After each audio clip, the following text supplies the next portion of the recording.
할렐루야. 오늘 하나님 말씀 우리 룻기 3장입니다. 룻기 3장 가운데 9절만 제가 읽겠습니다.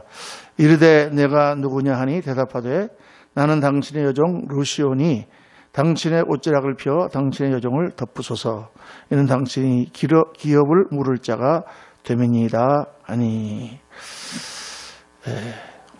오늘은 룻기 강의 3일째입니다.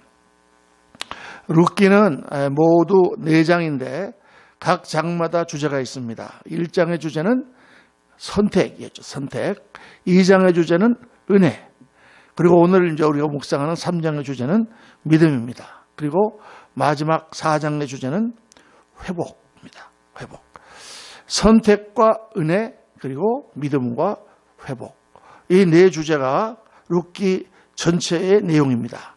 그래서 선택은 누가 하는 거죠? 선택은 우리가 하는 것입니다. 물론 하나님의 은혜 가운데 우리가 선택하는 것이지만 그래도 선택은 우리에게 주어진 것입니다. 자, 그러면 은혜는 누가 베푸십니까? 하나님이 베푸시죠. 그리고 3장의 주제 믿음은 누가 믿음을 가져야 되는 것입니까? 우리가 하나님을 믿어야 되는 것입니다. 그리고 마지막 장 회복은 누가 우리에게 회복 주십니까? 하나님이 우리에게 회복을 주시는 것이죠. 이렇게 하나님이 하시는 부분과 우리가 하는 부분이 있습니다. 하나님께서 그렇지 않다고 하면 우리를 무슨 로봇이라든가 무슨 인형으로 만드셨겠죠. 그런데 그렇지 않고 우리를 인격체로 만드셨기 때문에 하나님의 은혜를 베푸시는데 그 은혜 가운데서 우리가 해야 될 부분이 있습니다.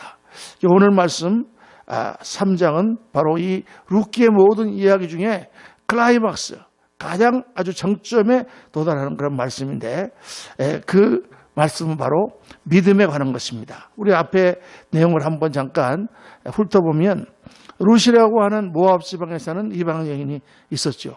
그런데 유대 땅에서 온 말론이라고 하는 사람과 결혼을 하게 됩니다.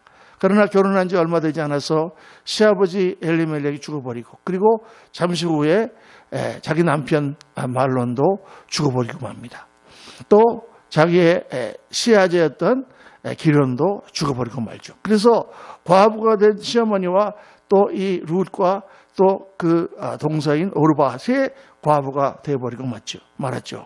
힘없는 연약한 여자들이 과부가 되어서 정말 당시에 살 길이 막막했죠. 그런데 그런 상황 가운데서 유대 땅에 풍년이 들었다고 하는 소문이 들려왔습니다. 그러자 시어머니 나오미는 고향으로 돌아가겠다 이렇게 말씀하죠.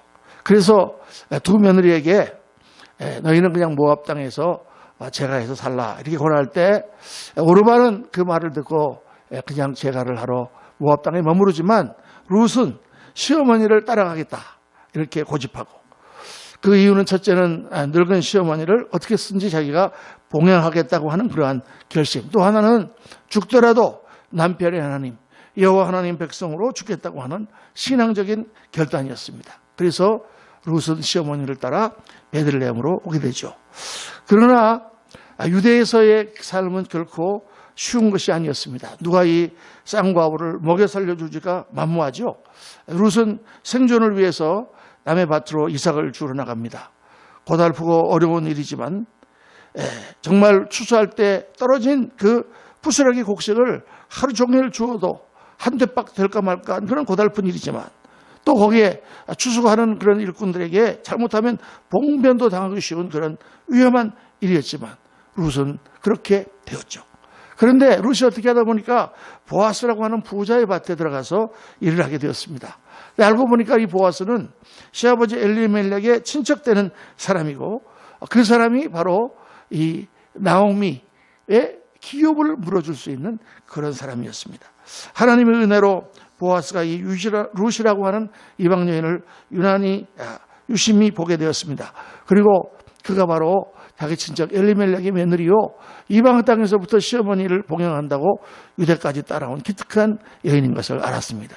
그래서 보아스는 특별한 배려를 베풀어서 룻을 보호해주고 또 그 앞에 나락을 떨어뜨려 주라고 그렇게 지시를 하고 또 집에 갈 때는 한 대박씩 많이 더 물어 주어서 정말 잘 가서 먹게 그렇게 되었습니다. 자, 그런 상황 가운데 이제 보르 추수가 다 끝났습니다. 추수하는 사람들이야 추수가 빨리 끝나니까 좋겠지만 이삭을 줍는 룻으로서는 이제 추수가 끝나면 뭘 먹고 살지 막막한 그러한 상황이 된 것이죠. 추수가 끝나는 날 사람들은 다 모여서 잔치를 합니다.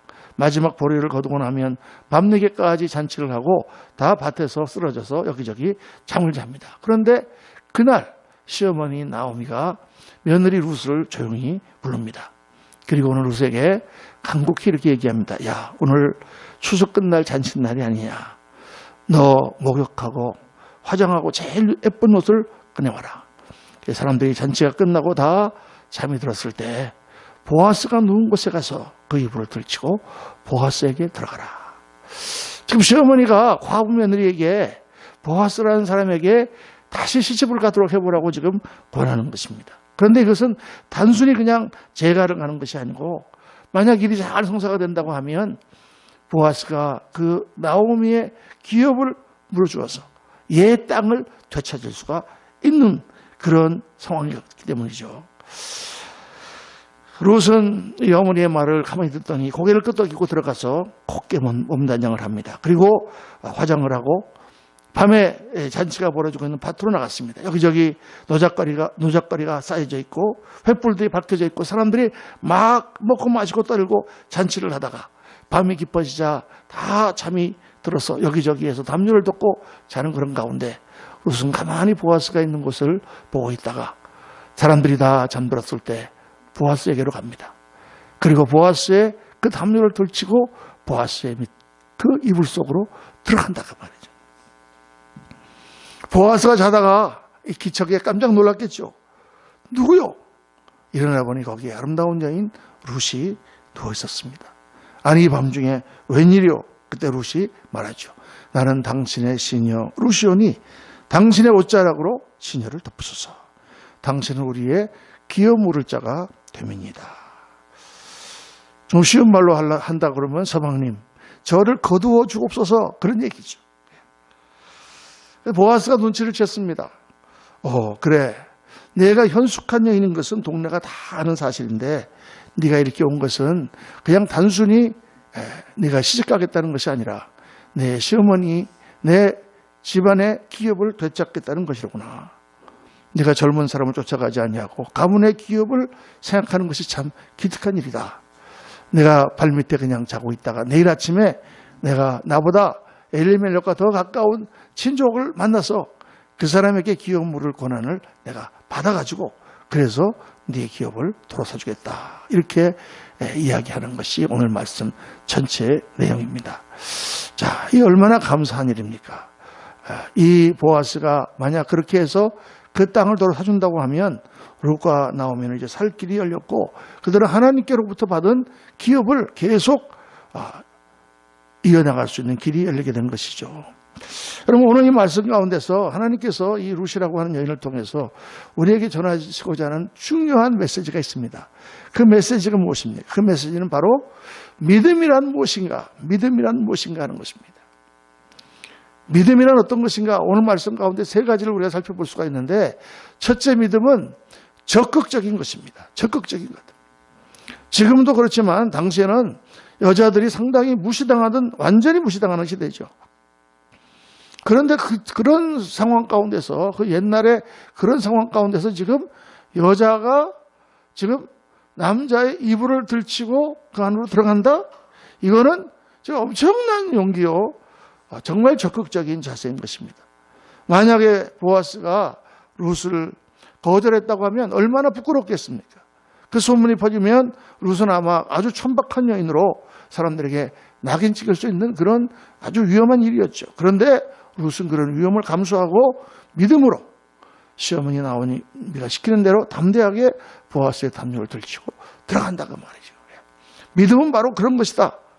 하늘나라는 바로 그렇게 우리가 추구하는 것이다 라고 지금 하나님은 룻을 통하여 우리에게 말씀해 주시는 것입니다.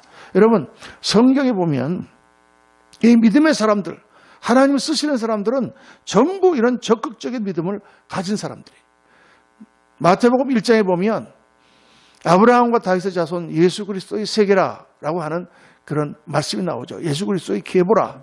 예수님의 그 법통, 왕통 예수님의 그 족보가 쫙 나와 있죠. 다 남자. 아브라함이 이삭을 낳고 이삭이 야곱을 낳고 야곱이 또 유다와 그 형제들을 낳고 유다는 다말에게서 베레스를 낳고 이렇게 쭉 남자로 나가는데 거기에 여자 이름이 4사람이 나옵니다. 마리아를 제외하고 4사람이 나오는데 그 사람이 누구냐?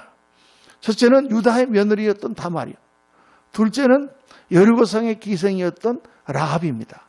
그리고 셋째는 오늘 본문에 나오는 바로 이 룻이고, 그리고 또 한 사람은 솔로몬의 어머니였던 바세바입니다. 그런데 이 4사람에게 다 공통점이 있어요. 그럼 어떤 공통점이 있느냐? 이 4사람은 다 이방 여인이었다는 것입니다.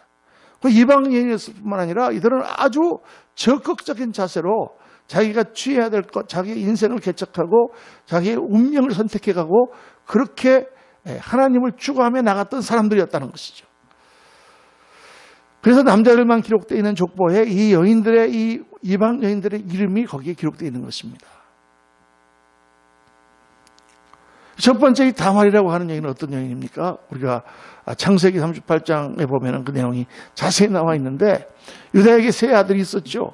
에르라고 하는 아들과 오난이라고 하는 아들과 그리고 셀라라고 하는 아들이 있었습니다. 그런데 이 다말은 바로 큰 아들 에르의 며느리, 에르의 아내죠. 그런데 결혼하자마자 어떤 일로 하여간 이 에르가 죽어버렸습니다. 그 당시에 여자가 아들도 없는데 남편이 죽으면 여자는 그 당시에 올 때 갈 데가 없는 그런 상황이죠.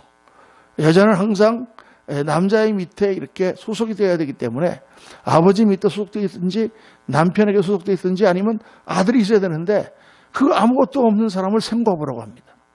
생계도 막막하고 그 장남의 가업을 이어갈 수가 없죠. 그래서 그 당시의 풍습으로 성경에도 나와 있는데 수혼제도라 그래서 그 동생이 들어가서 형수에게 아들을 낳아주는 그런 풍습이 있었습니다.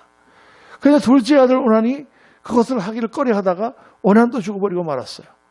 그래서 남아있는 아들은 셀라밖에 없습니다.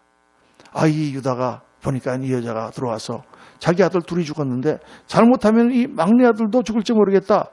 그래서 아직 아이가 어리니까 크고 나면 내가 너에게 씨를 주어서 아들을 낳게 해주겠다 약속하고 다말을 자기 친정으로 보냅니다. 그리고 몇 년이 지났는데 셀라가 장성했는데도 그 아이를 절대 다말을 부르지 않습니다. 그러니까 어떻게 하죠? 다말이 어느 날 그 동네 딥나라고 하는 동네로 유다가 양털을 깎으러 온다고 하는 얘기를 듣고 그리고 변장을 하고 마치 길거리에 있는 여자인 것처럼 변복을 하고 얼굴에 면박을 가리고 그 길 앞에 서 있다가 유다가 지나갈 때 유다를 유혹하죠. 그래서 유다의 씨를 받아서 아들을 낳습니다. 자, 이런 회개한 얘기가 굉장히 우리 보기에는 비도덕적인 이야기로 들리지만 그러나 그 당시 사람들의 풍습을 보면 이것은 결코 도덕적이냐 비도덕적이냐 하는 문제가 아니라 바로 생존의 문제요. 자기 인생이 걸린 그런 문제라는 것입니다. 그렇게 하여 아들을 낳겠다고 한 그것을 보고 유다가 그는 나보다 옳도다. 그리고 그 아들 가운데 쌍둥이를 낳는 가운데 큰 아이 셀라를 붙들어서 그 아들을 계통을 잇게 하죠. 자, 그렇게 나간 이 라합이라고 하는 여인은 어떻습니까? 여리고성의 기생으로 있다가 정말 여리고 그 이스라엘 백성들이 지금 이 여리고를 쳐들어올 때 그때 지금 정탐꾼이 들어온 정탐꾼을 숨겨주잖아요. 그들이 자기 집에 들어오니까 정말 이거를 어떻게 할 것인가? 이걸 신고를 할 것인가? 안 그러면 이 사람들을 숨겨줄 것인가? 목숨이 왔다 갔다 하는 그런 위기 가운데 라합은 이 사람들을 숨겨주고 자기와 자기 가족의 목숨을 구하기로 그렇게 선택한다 그 말이에요. 대단한 선택을 하는 것이죠. 자, 이런 사람들이 지금 성경에 기록되어 있는 것입니다. 그것을 하나님께서 지금 믿음이다. 여러분, 하나님이 우리에게 주신 인생에 그런 몫이 있습니다. 정말 우리가 적극적으로 그것을 차지해 가야 된다는 거죠. 하나님 나에게 주신 축복도 차지해야 되고 하나님 나에게 주신 사명도 우리가 적극적으로 감당해야 되고 나에게 주어진 모든 것들을 정말 하나님께서 하시고자 한다면 내가 믿음을 가지고 뛰어들어서 그 일을 감당해야 된다고 성경은 가르치고 있는 것입니다. 하나님께서 이스라엘 백성들에게 땅을 주셨죠. 젖과 꿀이 흐르는 땅입니다. 가나안 땅입니다. 그런데 가나안 땅은 어떤 땅입니까? 그 땅은 비어있는 땅이 아니에요. 그냥 이스라엘 백성들이 가서 말뚝만 박으면 자기 땅이 되는 그런 땅이 아닙니다. 그 땅은 이방 족속들이 살고 있는 땅이죠. 이미 가나안 육족속과 그 당시 철기 무기를 가지고 있는 블레셋 사람들이 사는 땅이다 그 말이에요. 그 땅을 하나님께서 주셨고 이스라엘 백성들은 하나님을 믿고 쳐들어가서 그 땅을 차지해야 되는 것입니다. 빼앗아야 되는 것이죠. 지금 전쟁이 좋다고 지금 하나님 말씀하시는 것이 아닙니다. 이 구약에 있는 이스라엘의 전쟁사를 통해서 하나님 우리에게 우리 영적인 삶과 우리 인생 자체가 이런 적극성을 가지고 살아야 된다는 것을 말씀하는 거예요. 여러분 어떤 분들은 그렇게 말합니다. 목사님 저는 좀 믿어보려고 하는데 잘 믿어지지가 않아요. 그럼 어떻게 할 것입니까? 믿음을 가지려고 우리가 애써봐야 되잖아요. 성경에 보면 예수님 제자 중에 도마라고 있습니다. 의심 많은 도마라고 우리가 말하죠. 그는 원래 상당히 지성적인 사람이고 여러 가지를 아주 따지는 사람인데 십자가에 달려 예수님 죽어버리시자 이제 모든 것이 끝났다고 생각했습니다. 그런데 제자들이 와서 부활하신 예수님을 봤다고 하는 거예요. 부활하신 예수님을 봤다. 도마가 나는 그거 못 믿겠다 그러죠. 내가 정말 예수님이 나타나셔서 그 손에 못자국과 창자국을 만져보지 않고는 내가 믿을 수가 없다. 여러분 의심이 많았지만 그런 아주 적극적인 자세를 가졌던 사람이에요. 내가 그거를 보면 믿겠다. 그래 예수님이 나타나셨죠. 그래서 그에게 보여주셨습니다. 도마에게 이르시되 내 손가락을 내밀어 내 손을 내 옆구리에 넣어보라. 그리고 내 손을 보고 믿음 없는 자가 되지 말고 믿는 자가 되라. 보지 않고 믿는 자가 더 복되다고 말씀하셨지만 보지 않고 보는 것이 더 복됩니다. 그렇게 믿음이 있으면 참 좋죠. 그러나 그런 믿음이 없으면 보고서라도 내가 믿겠습니다. 하나님 내가 정말 하나님을 믿고 싶습니다. 하나님 좀 저에게 무언가 보여주세요. 우리가 그렇게 나간다고 하면 하나님께서 우리에게 은혜를 베풀어 주시죠. 그게 적극적인 믿음을 가진 사람의 자세요. 적극적인 인생의 자세인 것입니다. 여러분 신앙생활을 하다 신앙이 떨어질 때가 있지 않습니까? 옛날에는 참 기쁨도 많고 정말 충만했는데 요즘에는 이상하게 기도도 안 되고 예배 시간에도 은혜가 안 되고 그럼 보통 어떻게 하느냐? 보통 성도님들이 그냥 가만히 있어요. 언젠가는 회복되겠지. 여러분 회복됩니까? 어떻게 해야 되나요?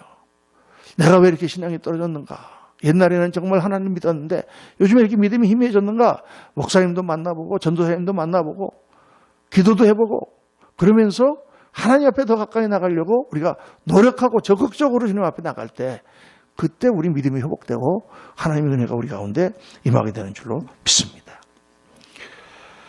믿음은 그 자체가 적극적인 거예요. 적극적인 자세로 인생을 사는 것입니다. 여러분 이 보아스의 담요를 들치고 들어가는 이 룻이라고 하는 여인을 한번 상상해 보십시오. 그 자세와 그 마음으로 하나님을 찾아보세요. 또 그 자세로 신앙생활을 하고 그 자세로 사업을 해보십시오. 여러분 정말 그 믿음을 타고 하나님의 은총과 축복이 넘치도록 우리에게 부어질 줄로 믿습니다. 둘째, 믿음은 자기 포기라는 것입니다. 하나님의 말씀을 따르고 순종하기 위해서는 크건 작건 나 자신에 대한 포기가 있어야 한다는 거예요. 순종이라고 하는 것은 자기 포기입니다. 내 뜻이 사는데 내 뜻이 살면 시키는 대로 할 수가 없죠. 하나님 말씀대로 살려면 내 뜻이 죽어야 됩니다. 보아스의 이불을 들치고 룻이 들어갈 때 이미 룻은 죽었어요. 오늘 9절에 나오는 말씀처럼 나는 당신의 여종 룻이오니 당신의 옷자락을 펴서 당신의 여종을 덮으소서. 나는 당신의 종입니다. 죽이든지 살리든지 당신 마음대로 하세요.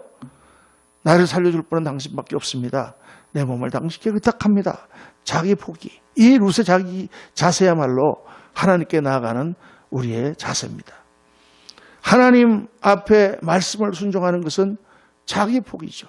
내가 죽지 않고 순종이 안 되는 것입니다. 아브라함은 하나님의 명령을 받아서 알지 못하는 땅으로 갑니다. 그거 자체가 자기 포기예요. 여러분, 그 당시에 지금 이사를 간다, 다른 지역으로 간다, 자기가 살기 좋은 갈대 우르라고 하는 그런 문명 도시를 떠나서 알지 못하는 땅, 가나안 땅으로 간다. 이거는 목숨을 건 그런 위험한 모험입니다. 그 당시 사람들이, 지금도 타지의 사람들이 들어오면 우리가 조금 이렇게 텃세를 하고 그러잖아요. 그 당시는 텃세가 아니라 외부에서 들어오는 사람은 다 죽이고 다 뺏고, 부인이고 뭐가 다 뺏고, 이런 시대입니다. 재산이고 뭐가 다 뺏고. 그런 시대에 정말 자기 가족들을 이끌고 다른 지역으로 가서 정착하고 살려고 결단한다는 것은 이건 대단한 결심이고 대단히 위험한 일이죠. 그 자체가 자기 포기였단 말이에요. 그 자기 포기의 절정은 어디입니까? 하나님께서 백세에 낳은 이삭을 번제로 바치라고 하실 때, 그 아들을 하나님께 드리려고 데려갈 때 그는 완전히 자기를 포기한 것입니다. 여러분, 이 신앙에 나오는 하나님의 역사는 바로 하나님의 말씀과 하나님의 뜻을 나를 포기하고 그 하나님 앞에 믿음으로 나갈 때 그 사람을 통하여 하나님은 역사하세요. 이 자기 포기의 극치가 또 어디 나타나느냐? 예수님의 모친 마리아에게서 나타납니다. 자, 이 마리아는 요셉이라고 하는 청년과 지금 정혼한 처녀입니다. 그런데 어느 날 천사가 나타나서 이렇게 말하는 거예요. 내 몸에 아들이 있으리니 그가 하나님께서 그 백성을 구원하려고 보낸 구원자다. 아니, 제가 남자를 알지 못하는데 어떻게 아기를 가집니까?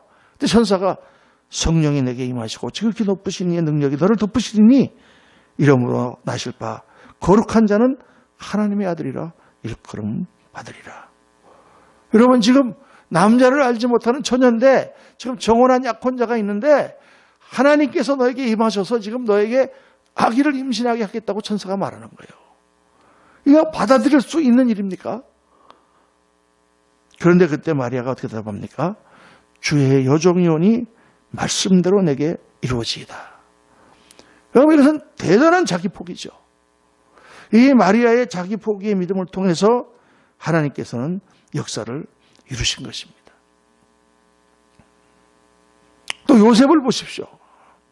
요셉이라고 하는 사람은 정말 황당한 일을 당한 거예요, 여러분.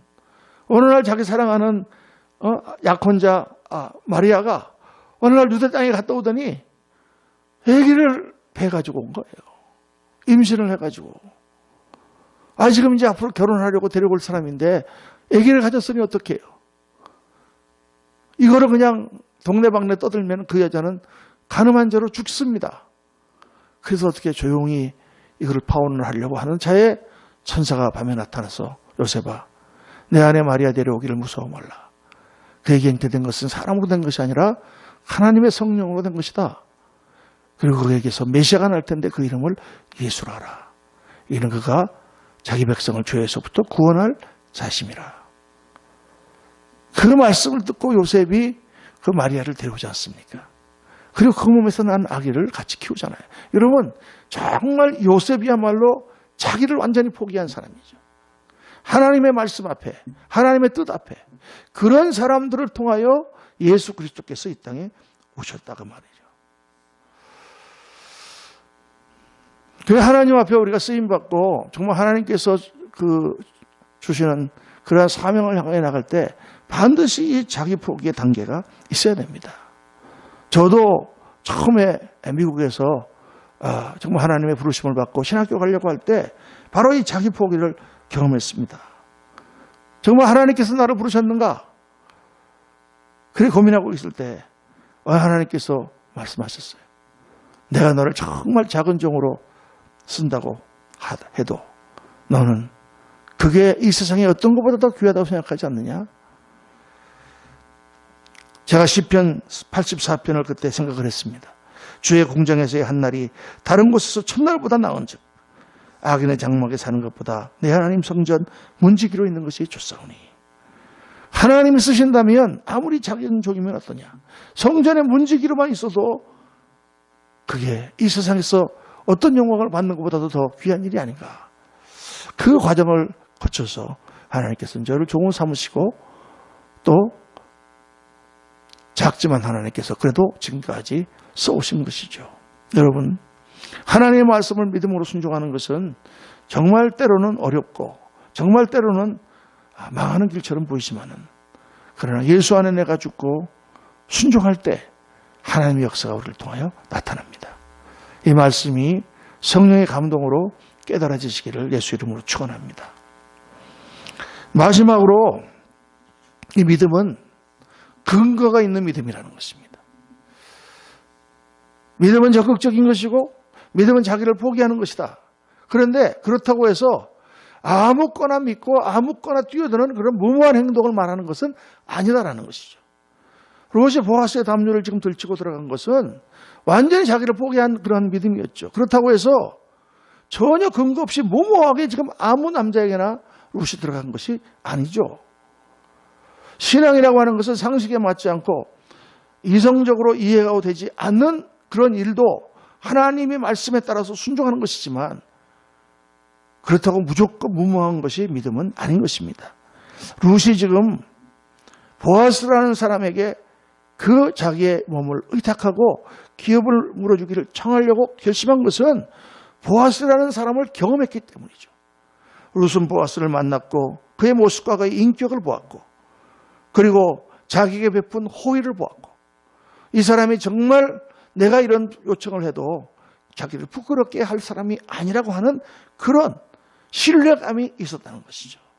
이 신뢰감이 롯이 지금 이 과감한 행동을 하게 된 그 믿음의 중심이었다는 것입니다. 여러분, 믿음이라고 하는 것은 하나님과 나 사이에 있는 신뢰 관계입니다. 신뢰예요, 신뢰. 결국 근거 없이 무모하게 뛰어드는 것이 아닙니다. 하나님의 말씀을 듣고 그 말씀이 성령의 감동으로 나에게 아멘으로 받아들여지고 이 말씀대로 살아야 된다라고 하는 그러한 강력한 신뢰감이 내 안에서 생길 때 우리가 말씀에 순종하게 되는 것이죠. 그래서 여러분, 하나님의 말씀을 통해서 하나님을 경험해 가야 되는 것입니다. 그렇게 하여 하나님과 나 사이에 신뢰를 쌓아야 되는 거예요. 성경에 나오는 하나님의 사람들이 절대 근거 없이 그냥 무조건 뛰어든 것이 아닙니다.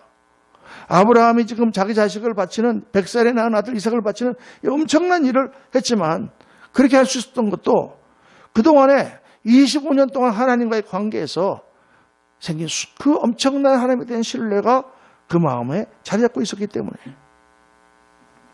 이삭이 자기의 몸을 아버지가 묶어서 죽이려고 할 때 제단에 어린 순한 양처럼 올라간 것도 그 아버지에 대한 신뢰가 있었고 하나님에 대한 신뢰가 있었기 때문이죠.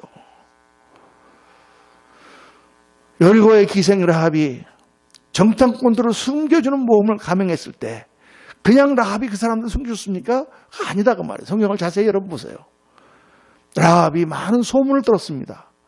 지금 히브리 민족이라고 하는 그 백성이 애굽에서 노예로 그들이 탈출했는데 모세라고 하는 지도자가 그들을 끌고 있는데 그들이 홍해를 갈라떼더라. 그 뒤에 따라오는 모든 이집트 대군이 죽었대더라. 그들이 광야에서 먹을 것이 없었는데 하늘에서 만나라고 하는 가루가 떨어져서 그들이 먹었대더라. 물 없는 곳에 그들이 쇠물 내서 먹었다더라. 아말렉군을 다 그들이 격파했다더라.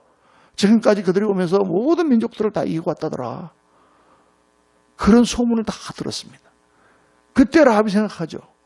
그들이 믿는 신, 그들이 믿는 하나님이 진짜 하나님이 아닌가. 그래서 그 정탐꾼이 들어왔을 때 라합은 과감하게 목숨을 걸고 그들을 숨겨주고 자기들의 목숨을 구하고 결국 하나님의 그 그리스도의 계보에 올라가는 영광을 얻은 것이죠. 사랑하는 성도님들, 우리가 하나님의 말씀을 듣습니다. 또 하나님의 말씀을 읽습니다. 하나님의 말씀을 묵상합니다. 근데 정말 그 말씀들이 신뢰할 만한 그런 말씀입니까? 정말 내 이성과 내 상식을 뛰어넘어 그 말씀대로 내가 살 수 있는 그런 말씀이라고 신뢰가 갑니까? 그러면 가는 거죠. 그게 안 되면 못 가는 것입니다. 이거를 경험해 가야 되는 것입니다. 처음부터 무슨 엄청난 일을 우리가 어떻게 뛰어들겠어요? 그러나 우리가 하나님을 믿으면서 신앙생활을 해나가면서 기도할 때 응답을 받고 하나님의 살아계신 것을 계속 체험해 갈 때 우리의 믿음이 점점 자라서 하나님이 큰 일을 시켜도 우리가 그것을 감당할 수가 있는 것이죠. 그래서 여러분, 모든 성도님들은 자기 나름대로의 신앙 간증이 있어야 됩니다. 하나님을 경험하고 하나님의 말씀을 체험한 경험이 없으면 절대 강력한 신뢰가 생길 수가 없어요. 구하라 그리하면 주실 것이요, 말씀으로 기도했더니 하나님이 주셨다, 응답받은 경험이 있어야 되는 거죠. 근데 어떤 분 보면은요, 평상시에 믿음 생활은 별로입니다. 그저 그냥 교회도 그냥 나오는 둥 마는 둥, 어떻게 저 사람 은혜는 받았다는데 신앙생활을 하는지 안 하는지. 그런데 이분은 어떤 문제만 생기면 하나님 편에 가서 그냥 기도해요. 평상시에는 그렇게 신앙생활을 조금 그렇게 하다가. 여러분, 좋은 믿음입니까? 아니죠. 다들 그런 건 아니라고 생각합니다. 그런데 저는 그렇게 생각하지 않습니다. 평상시에 열심히 하고 참 믿음이 좋으신 분이 또 어려워도 그때 또 하나님께 기도하고 그러면 참 좋겠죠. 그런데 그렇지 못하다 손치더라도 이런 분에게 좋은 면이 하나 있다. 그것은 뭐냐? 그분은 최소한도 내가 어떻게 생활을 했더라도 내가 하나님 앞에 나가서 구하면 하나님은 응답해 주시고 은혜를 베풀어 주시는 분이라는 것을 안다, 그 말이에요. 그런 의미에서 좋은 믿음이에요, 여러분. 그 사람은 최소한 하나님이라는 분이 어떤 분이고 그분에 대한 신뢰는 있다, 그 말이에요. 평상시에는 좀 잘못했지만 자식들이 때로 부모에게 반항하고 삐뚤어질 때가 있지 않습니까? 그러는 집을 나갔어요. 나갔다가 다시 들어오려니까 정말 면목이 없어서 들어오지는 못하잖아요. 그런데 내가 이렇게 정말 형편없이 되고 형편없이 망가지고 부모님 속을 썩였지만 그래도 내가 돌아가면 우리 어머니 아버지는 나를 받아주실 것이다. 그 신뢰가 있다면 그 아이에게는 희망이 있는 것입니다. 여러분, 우리 하나님은 어떤 분이십니까? 우리가 하나님 앞에 회개하고 돌아오기만 하면 70번에 7번도 용서해 주시는 하나님이시죠. 조건 없이 우리를 받아주시는 분이죠. 여러분, 그게 바로 신뢰입니다. 여러분, 오늘 말씀을 묵상하면서 여러분의 믿음을 오늘 말씀에 비춰서 한번 점검해 보시기 바랍니다. 내가 정말 하나님을 믿는가? 어떻게 하나님을 믿는가? 나는 정말 나의 삶 속에서 하나님을 경험하고 있는가? 나는 정말 적극적으로 하나님의 말씀을 믿고 그 말씀을 따라서 추구하며 정말 하나님의 말씀을 향하여 진격하는 자세로 내가 믿음 생활을 하고 있는가? 얼마나 담대하게 나는 믿음 생활을 하는가? 그리고 하나님 말씀이 내게 부딪혀 왔을 때 얼마나 나는 자신을 포기하는가? 나와 하나님의 관계에 있어 나는 얼마나 하나님을 신뢰하는가? 이것이 오늘 우리가 이 이방여인 룻을 보면서 우리가 다시 한번 돌아봐야 될 우리의 신앙의 상태입니다. 오늘 말씀을 묵상하면서 정말 보아스의 담요를 들치고 그 안으로 들어가는 룻과 같은 그러한 믿음으로 하나님 앞에 나가셔서 하나님 주시는 축복과 영광을 맛보시기를 예수님 이름으로 축원합니다. 기도하십니다. 할렐루야. 감사하신 아버지 하나님, 오늘 저희들 룻을 보면서 하나님 말씀을 묵상했습니다. 룻이 보아스의 담요를 들치고 들어가는 이 정말 엄청난 일을 보면서 하나님께서 우리에게 원하시는 인생 자세와 신앙 자세가 어떤 것인지를 저희들 깨닫게 되었습니다. 아버지 하나님, 정말 저희들이 소극적으로 그냥 가만히 앉아서 그저 하나님 은혜가 떨어지겠거니 이렇게 생각하고 믿음 생활하지 아니하고 정말 하나님 말씀 붙들고 정말 하나님 기뻐하시는 그 길을 따라서 과감하게 또 하나님을 신뢰하며 나를 포기하며 주 앞에 나아가는 그러한 믿음의 소유자가 되도록 하나님 은혜 베풀어 주시옵소서. 우리 구주 예수 그리스도 이름으로 축복하며 기도하옵나이다. 아멘.